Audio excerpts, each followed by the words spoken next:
All right, we're going to try this again. I'm having a bastard of a time getting anything to record lately. If you like the videos, like, sub, silly comment, share, support the channel if you can, super chat, PayPal, Patreon, super like the video if you want. Today, I'm going to do another one of those videos of the most interesting people that I met in the fighting game community, which I haven't done in a while, but I kind of like that idea of a series. And, the original video I did of it, I did a video about Drac Joel, and Drac Joel is actually a very interesting person and a very interesting blip in the history of fighting games. So go watch that video if you're curious about that. But you know who else actually struck me recently when I was thinking about who are the most interesting people that I got to meet during the fighting game community?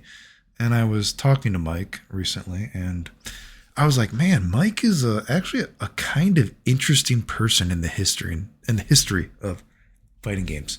He's actually kind of a tragic figure, actually. And anything I say here is stuff that I've told him before. But I think Mike is a person that doesn't get the respect that he should get for the legacy that he has contributed to the fighting game scene. And this isn't me, totally dick sucking him, say, you know what I mean?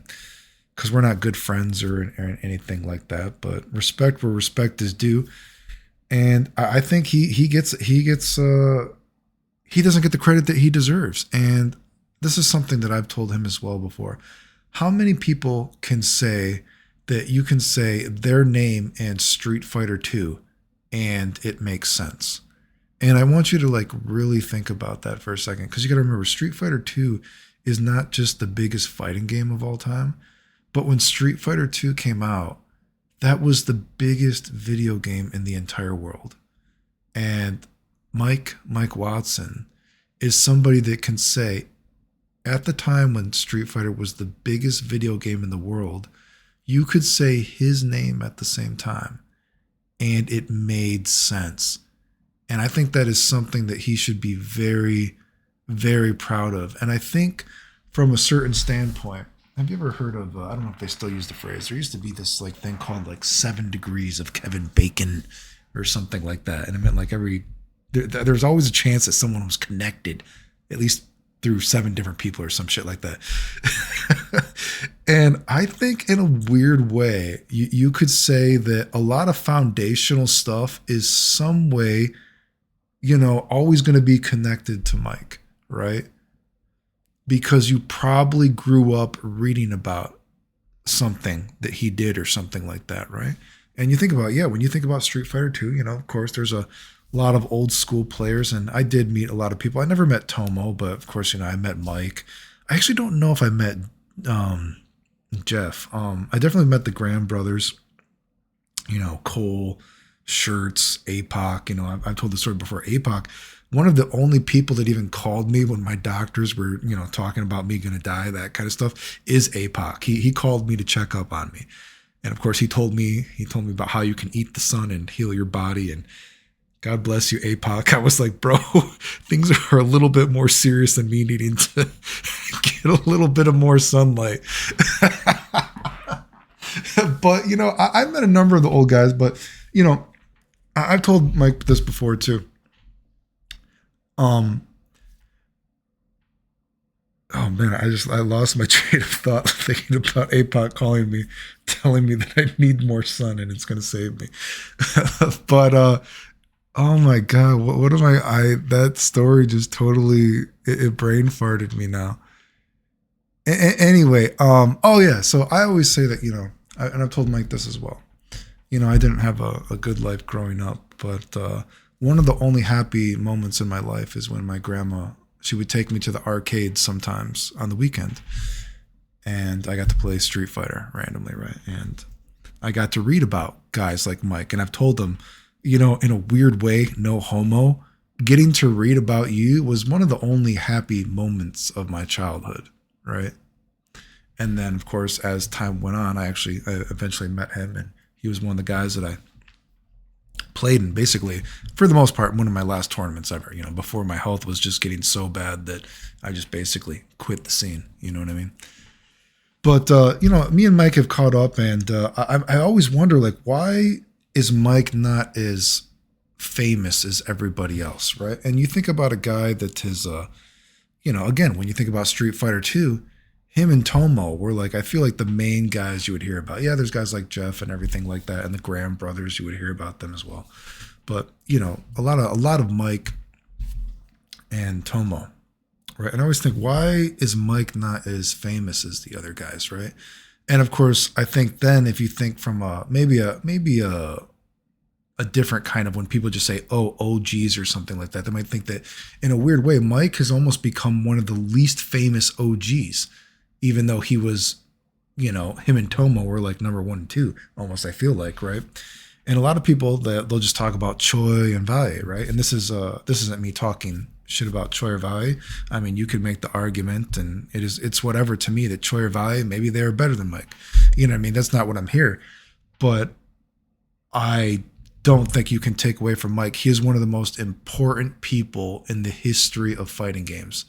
This isn't me just talking about his skill, because I'm not going to say that he's better than Valle. I'm not going to say that he's better than Choi or anything like that. But when you think about importance, Mike Watson is one of the most important people ever in fighting games, I think, if you think about it, right? Because a lot of our foundational knowledge is ultimately built upon guys like these, right? And again, I think about, why isn't he as famous as the other guys? And you think about a guy that has devoted a lot of his life to fighting games, and he himself has even, he tried to help the community. He tried to have an arcade, and the arcade was a complete shit show, trying to get that to work with the city and everything like that, from the stories that I've read. And I think, God, I think there was even a video about what a shit show it was, trying to keep that thing going, right? So he's tried to better the community, but perhaps in a way because he was not in the tournament scene, and Valle was still entering tournaments, and Choi still plays online a lot, from what I understand. So maybe that's why they're more famous.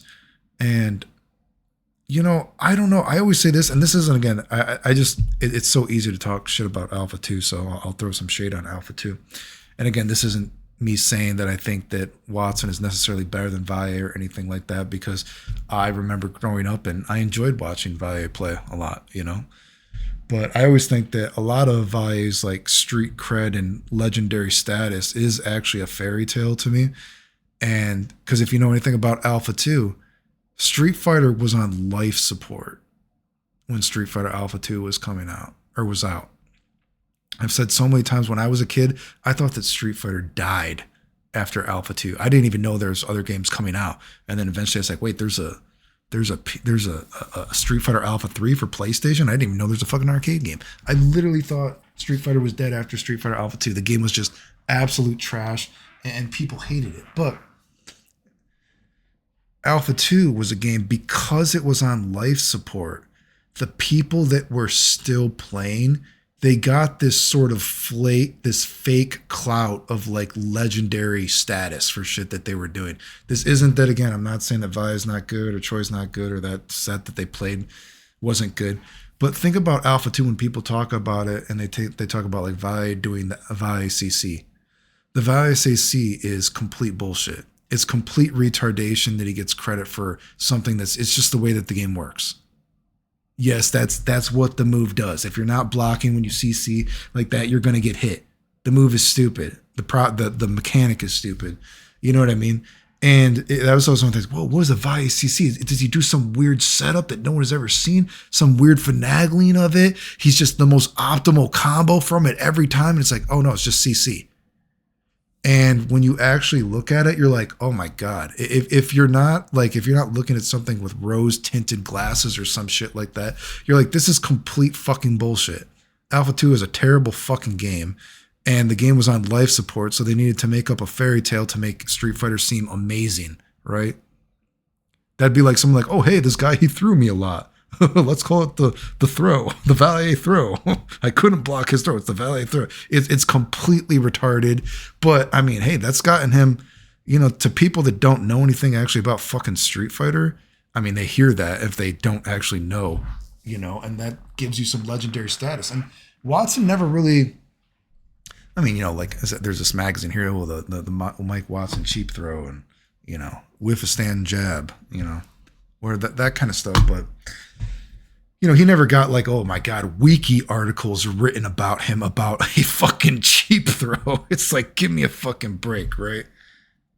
But anyway, and Choi, he still plays online from what I understand. But it's weird that, because like I said, I really think Mike deserves more respect. And I think it's a psychologically interesting thing because it kind of goes to show you that, like, that phrase, like, no one gets out alive. And how, the best and the worst thing about fighting games is that it's competitive. And maybe, even Mike, when he had messaged me and we've caught up randomly throughout the years, he had messaged me and he had said, hey, I just want to apologize, if I talk too much shit to you. When you're younger, I never meant anything like that. And I was honestly like, dude, Mike, I don't remember if you even talked shit about me. I don't fucking remember. I remember people calling me like Surfer Boy Ryu. You know what I mean? I don't remember. Like, I'm like, Mike, people joke about me dying.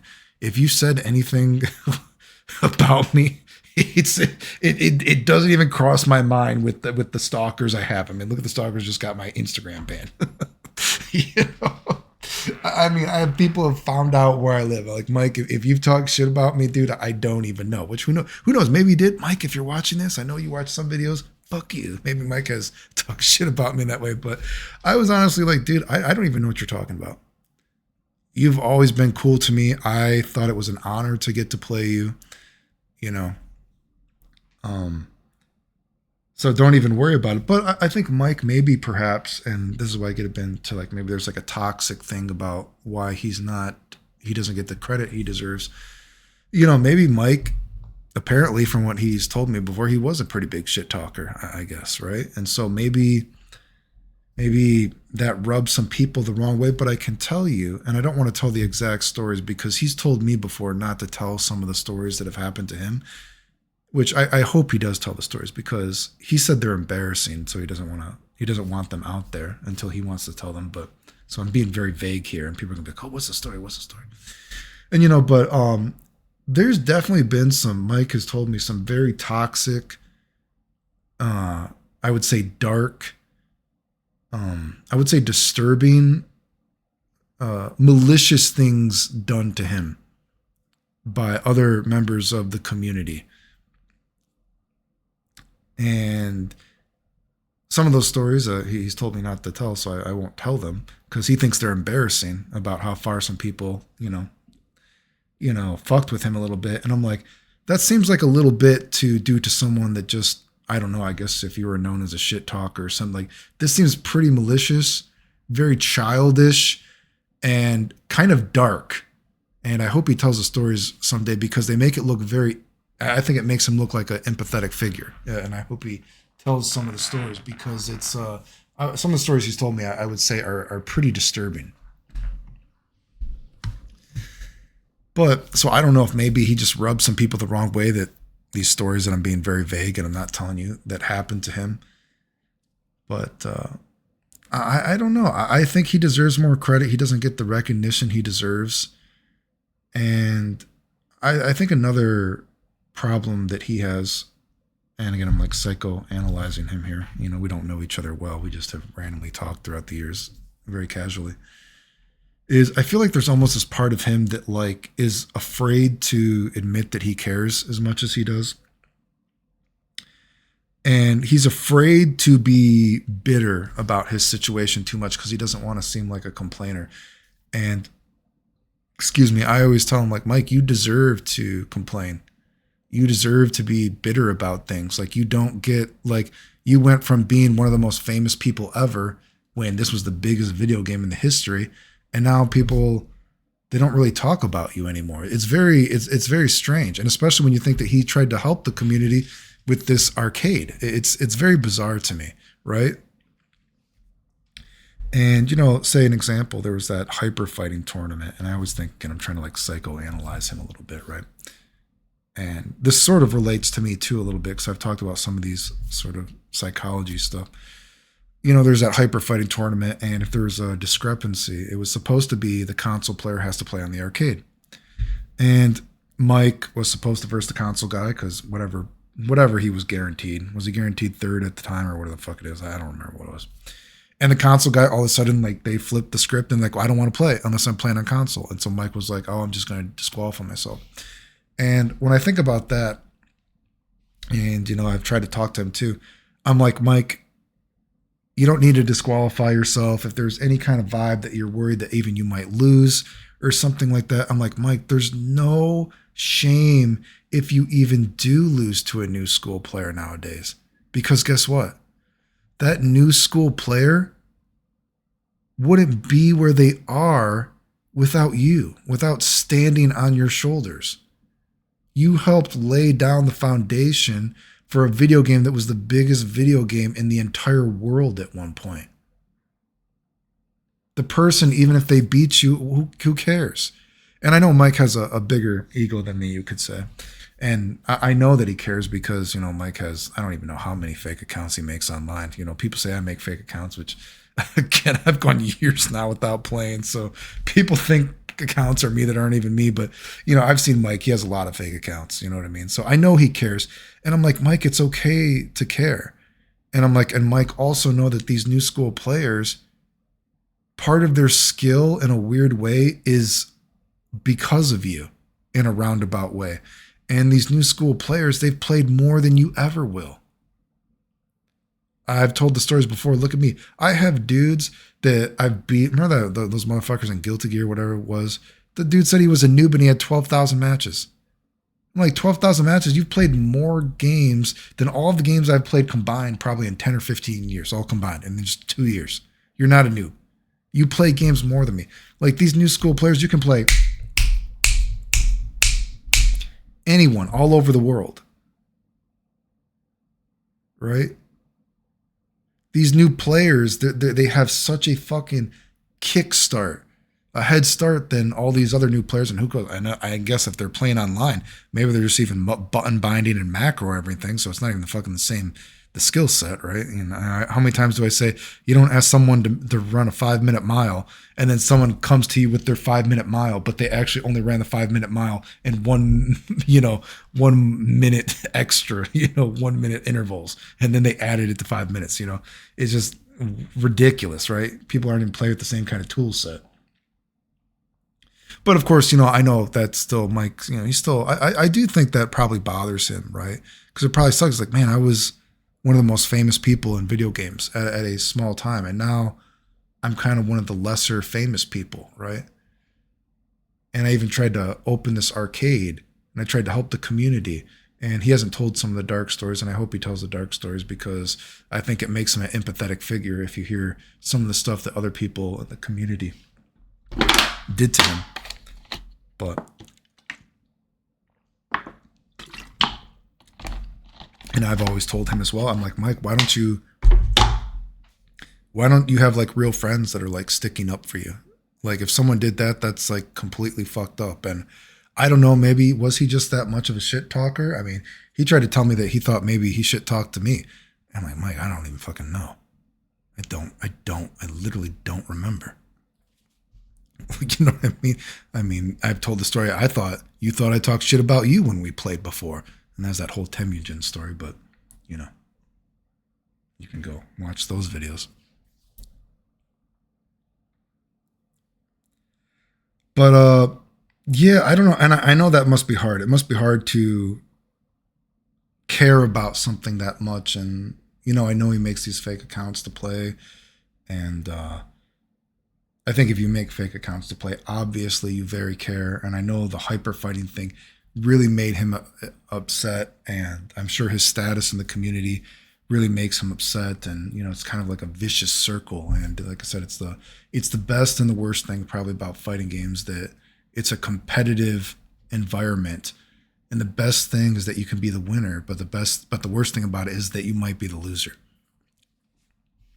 as well, I think. And I've tried to tell him though, it's like, bro, and that's unfortunately, just my opinion doesn't mean too much, right? We're not like great friends. And, even when he's talked to me, he's like, we're friends, right? And it's just kind of like, Mike, we barely know each other. Like, and I try to tell him, it's like, bro, if you're cool with me, I'm cool with you. I don't really like saying everyone's my friend in the fighting game community, because look at even that story I told. APOC was one of the only guys that even called me when my doctors were talking about me gonna die, that kind of stuff, right? So I don't need, no one needs to be or say that my friend and everything. Like, Mike, we're cool, and that's all that matters. And you don't need to worry about me ever disrespecting your skill, because I told you, dude, you're one of the dudes I looked up to.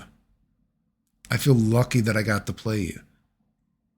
You know, like I hope that one day more people give respect to Mike and they realize, wow, this dude, Mike Watson in Street Fighter 2, you can say that in the same sentence and it makes sense. And I don't think many people will ever be able to say that in this world, that when something was the biggest thing in the world, they could say their name at the same time and people would like recognize them. But anyway, I just thought that was thinking about the most interesting people that I've met in the fighting game community.